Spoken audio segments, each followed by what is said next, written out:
To work, is your first on the scene? Call the Como AAA traffic line 206-404-1000. We'll confirm and get the updates out there, helping our commuters commute with traffic and weather every 10 minutes on the 4th.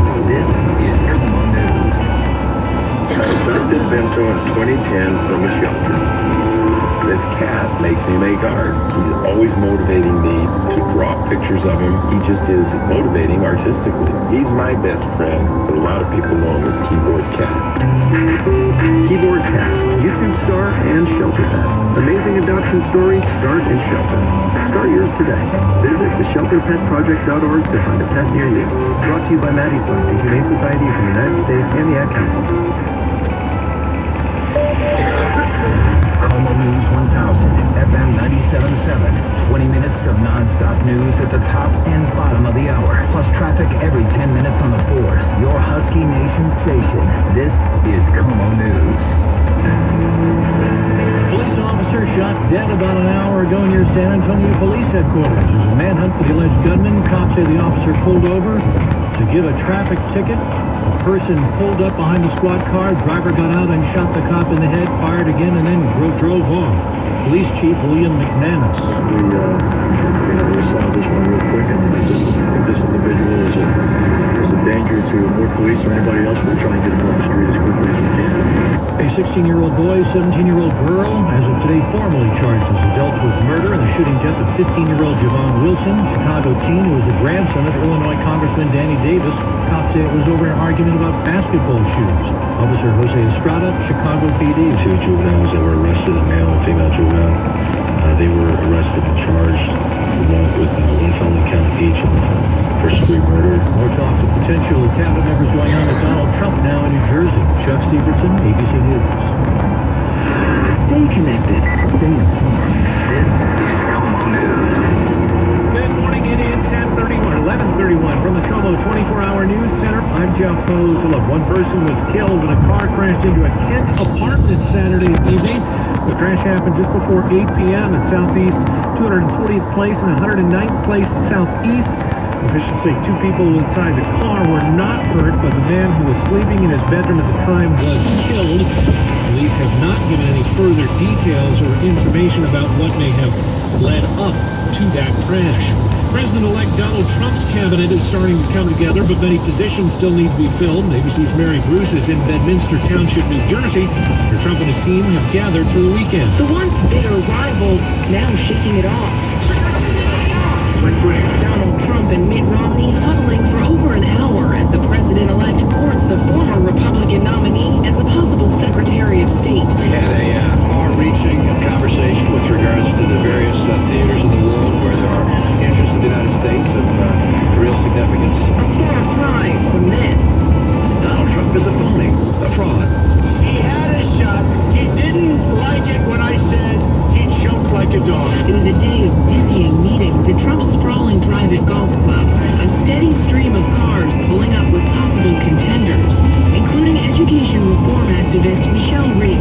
Reed's clashes with teachers' unions and support for charter schools were featured in the documentary Waiting for Superman. We know that kids are getting a really crappy education right now. She's now being floated for education secretary.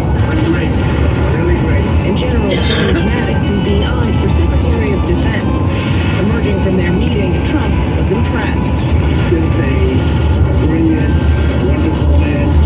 What a career. And we're going to see what happens. But he is the real deal. As the cabinet speed dating continues today, on Trump's long meeting list, among others, Rudy Giuliani, Chris Christie. And also on that list, Congresswoman Kathy McMorris Rogers of Spokane.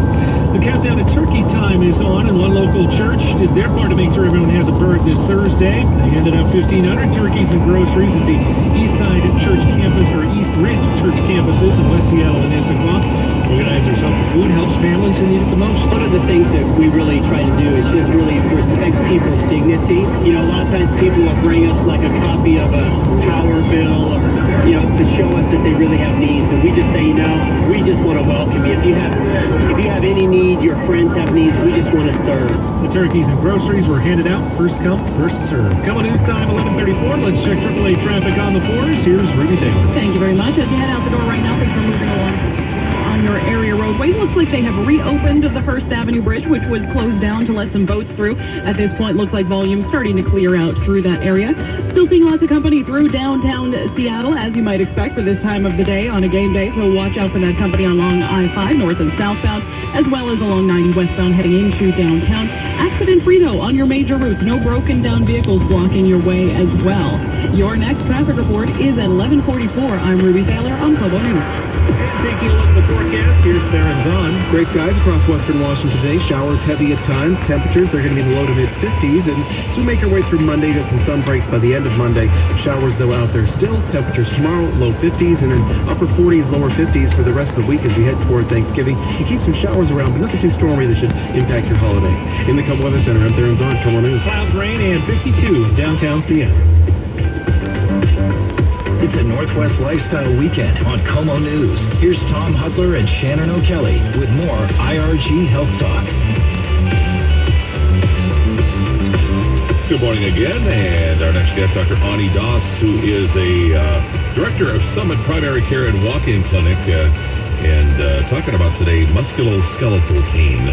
Be kind of a wide range of stuff there. That's a huge topic. We thought we'd address it and talk about just various musculoskeletal pain, or what they call MSK dysfunctions. A lot of people have pain. They come and just say, I just kind of hurt all over. That's kind of what we're talking about here. That's exactly right, Tom. Have you ever thought about it? The reason people seek medical attention is because of pain, discomfort. Here's Shannon and Dr. Das. Dr. Ani Das, welcome back. Thanks for having me again. Really appreciate it. Absolutely. Last time you came in, we talked about a lot of different things, but we really kind of hit on your practice, your background, and your emphasis and importance of communicating not only to the patient about their medical situation, but also insurance. Today we want to talk about why you're seeing them in the first place. It's this broad, what we call musculoskeletal pain or injuries. So tell our listeners, what is musculoskeletal pain? So in essence, just think about any athlete, weekend warrior. You're out in the shed, you're lifting something, you feel that little snap, crackle, pop, and you're like, okay, I need to get this checked out. Musculoskeletal encompasses almost everything: the bones, the ligaments, the tissues, the muscles, swelling. It really gets us into a huge topic where we're looking at the entire human body, really, from a functional standpoint. How are we able to do our daily routines? And if we get injured, what do we do to help you? So in the world that we live in, you and I mean, musculoskeletal pain comes in the forms of either, sometimes we talk about a sprain or a strain, contusion, et cetera, et cetera. I know a lot of times people will ask me, what's the difference between a strain and a sprain? And there's a huge difference and huge rehab difference and outcomes and expectations. Set us up for sprain versus strain. So for me, when it comes to looking at sprain versus strain, I actually try to go back to actual injury and mechanism of injury. So that sounds boring to a lot of folks, but really as a doc, it helps me kind of get into what the patient was doing, when the actual injury happened, and then I can look at and say, okay, was it the tendon that was involved, or was it the thing that attaches the tendon to the bone, which is the muscle? So we can kind of get a clear idea of where I'm focusing my treatment platform, and by doing that, it gets better outcomes.